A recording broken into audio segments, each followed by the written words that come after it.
shelf like right here. Thank you. I love it. That's nice. This one nicer than this one?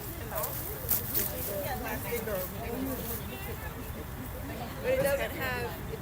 Oh, look at.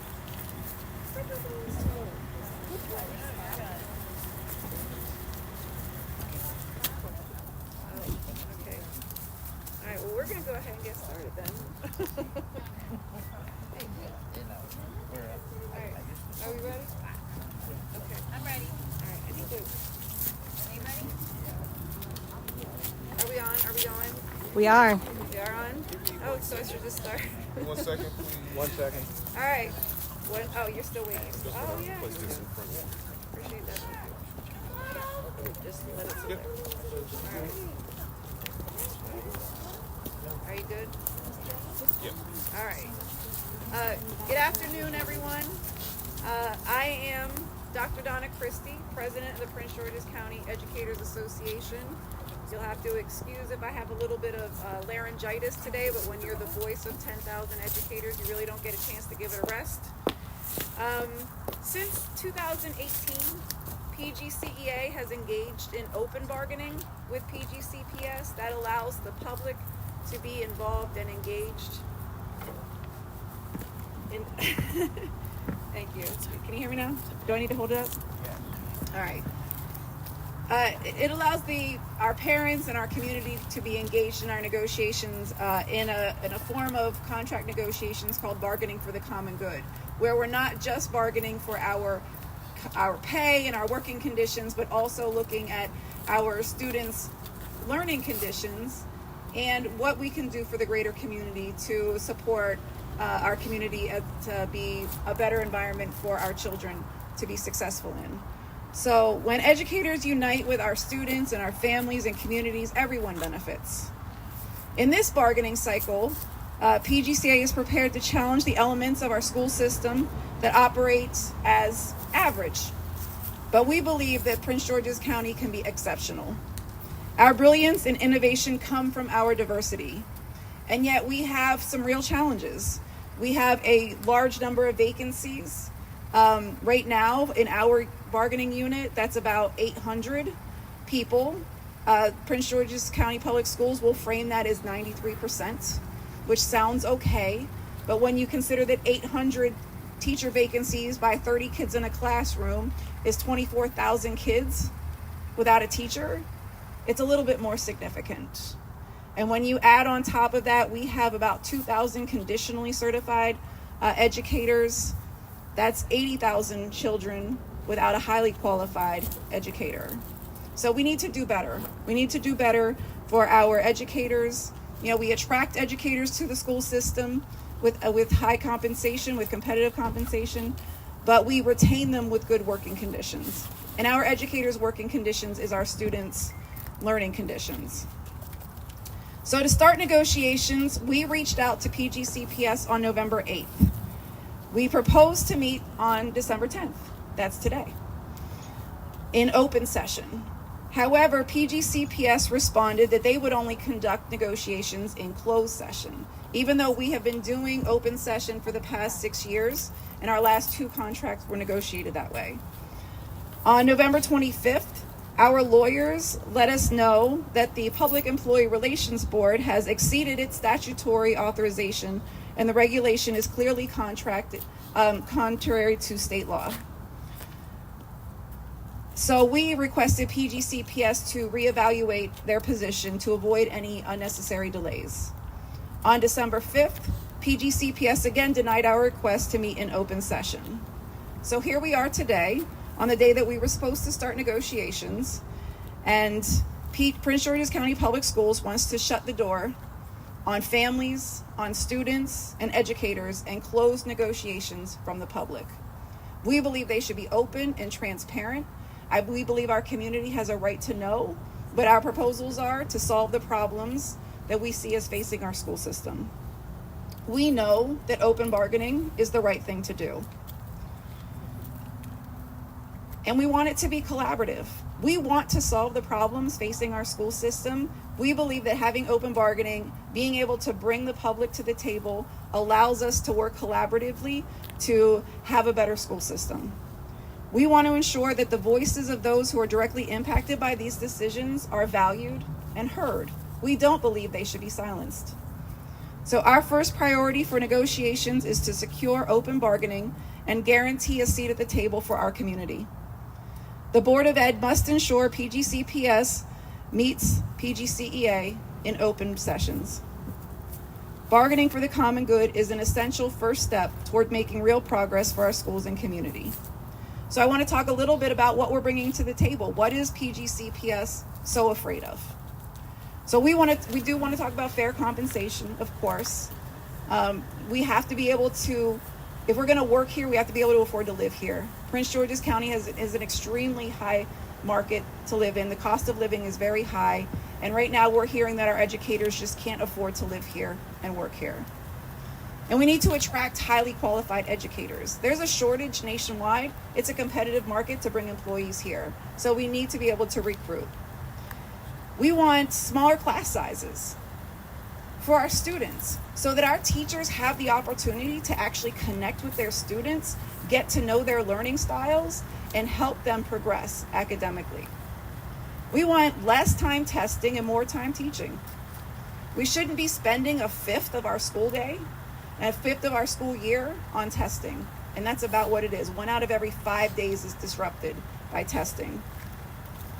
We want a sustainable workload. We want our special educators who are bogged down in paperwork all day, every day, to actually have time to meet and work with their students one-on-one and meet those goals that they set annually.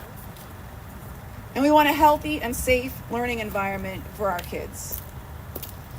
So to address the teacher shortage, our salary scale must go beyond the blueprint. Statewide, it calls for a $60,000 minimum. If we are paying the same as our counterparts in areas with a lower cost of living, we're not going to be competitive. We need to keep healthcare costs reasonable. We need to have excellent benefits, and we need to guarantee tuition reimbursement so that our conditionally certified educators can get the degrees that they need to get their permanent license. We want to address class sizes and ratios. Research has proven that time and again, children learn better in classes that are not overcrowded. Our school day is overburdened with testing. Too much instructional time is spent teaching to the test and administering the tests. We want authentic learning and authentic teaching. Student assessment is meant for accountability, but our children should not have to bear the weight of adult problems. The accountability, are we spending the money wisely? Test scores don't prove that, and so they're really just a waste of time and resources. We need trust in academic freedom and respect to employ classroom strategies that accelerate learning. We need time in our school days for planning. We need time in our school day for training and adequate time to prepare to communicate with parents. We need restorative practices in our schools. We need to address the behaviors that are going on with our students, and we can't do that when we're understaffed. You can't connect and build relationships with children when you're just trying to get through your day and get through a fast-paced curriculum with classrooms that are oversized. But we need restorative classrooms and a restorative culture within our schools. We need more time for trauma-informed instruction and social emotional learning, because we know what's happening in our schools and our children are disconnected. They're addicted to their cell phones, and they're not building relationships with each other and with their teachers. We want our educators and our students to thrive in a safe and supportive environment. Our educators, students, and families in our communities deserve more than what was going on right now. And we want to get there, and we need open bargaining to do that. So next, I'm going to introduce, we have Anthony Tillman. He's here somewhere. All right, before I do that, I do want to recognize we have a few elected officials here who are very supportive. We have Ed Burrows, Vice Chair of the County Council, as well as Eric Olson from the County Council. And I believe there's someone else coming, and I'll announce her when she gets here. But I do want to give the microphone over to Anthony Tillman from the Education Roundtable. Thank you. I'm very happy to be here. I'm Anthony Tillman. I'm chair of the Education Roundtable.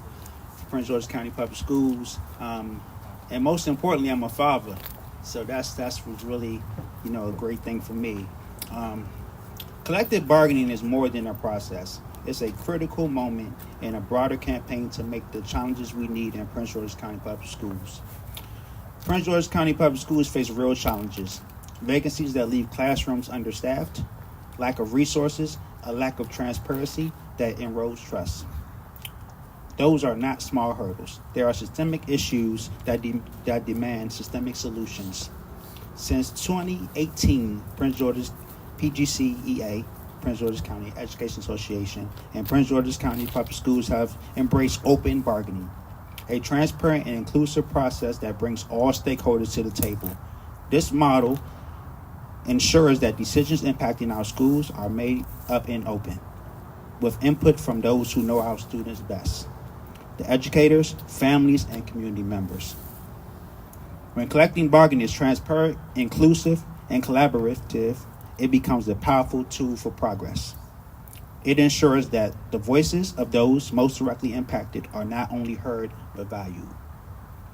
This is how we tackle inefficiencies in our school system. This is how we ensure that every student has access to a high-quality education. Let's continue to advocate for our school system that reflects the best values of what a model of excellence should be in collaboration. I'm in full support of opening collective bargaining. Thank you. Thank you, Anthony. And next we have Jay, the president of the PTO at Bradbury Heights Elementary School.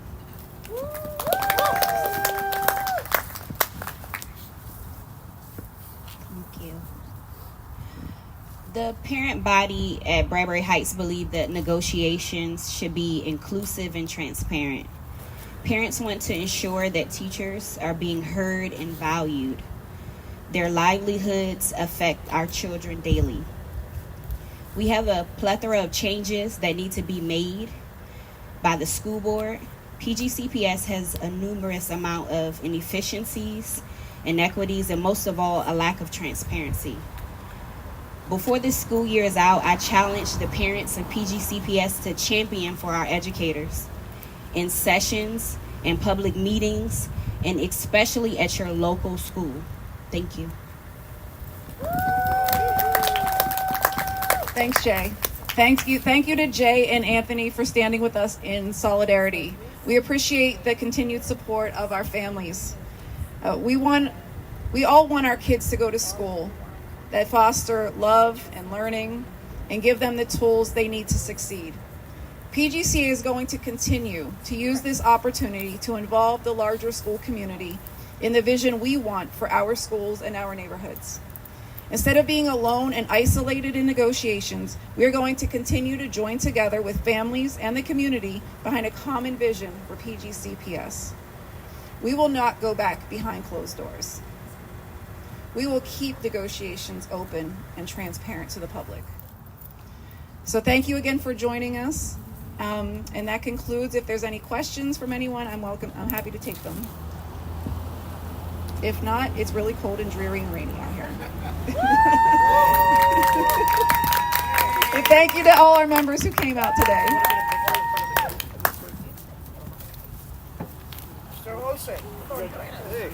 Absolutely. Let's all get together.